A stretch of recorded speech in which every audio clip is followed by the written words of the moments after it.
ปัญญาที่เกิดจากการฟังปัญญาที่เกิดจากการนึกคิดพิจารณาปัญญาเหล่านี้เราเรียกว่า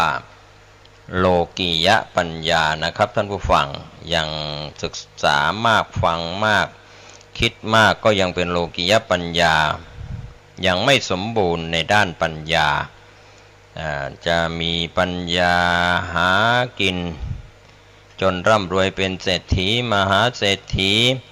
ได้รับการยกย่องนับถือสรรเสริญไม่ว่าจะเป็นบรรพชิตหรือคฤหัสถ์ในโลกธรรม8ปัญญาที่ได้มาเหล่านั้นยังเป็นโลกียะปัญญาปัญญานี้ก็ยังไม่สามารถรับประกันว่าจะไม่ไปบังเกิดในอบายภูมิเป็นสัตว์นรกเปรตอสุรกายเดรัจฉานเพราะว่าโลกียะปัญญานั้นมีโอกาสไปสู่อบายภูมิได้ดังนั้นผู้ที่เจริญวิปัสสนากรรมฐานที่ได้โลกุตระปัญญาแล้วเท่านั้นที่จะไม่ได้ไปสู่อบายภูมิดังนั้นจึงพูดถึงโลกุตระปัญญาก็คือมรรคญาณผลญาณเมื่อท่านปรารถนาปัญญาดังกล่าวนี้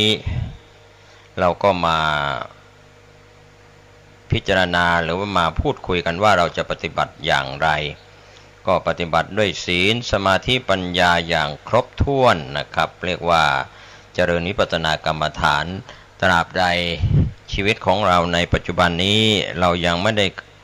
สู่การปฏิบัติวิปัสสนากรรมฐานศีลสมาธิปัญญาวิมุตติญาณทัศนะก็ไม่บังเกิดปัญญาก็จะเป็นโลกียะปัญญาอยู่เช่นนั้นเองจะจบปริญญาตรีปริญญาโทปริญญาเอกหรือดุษฎีบัณฑิตอย่างไรก็เป็นโลกียะปัญญามิใช่โลกุตระปัญญามิใช่ใบกระดาษมิใช่ใบประกาศนียบัตรไม่ใช่ปริญญาบัตรแต่เป็นส่วนที่ท่านจะต้องลงมือปฏิบัติด้วยตัวของท่านเองนะครับทั้งมนุษย์อมนุษย์ทั้งหลายนะครับที่จะได้โลกุตระปัญญาก็คือถ้าไม่ได้ปฏิบัติวิปัสสนากรรมฐาน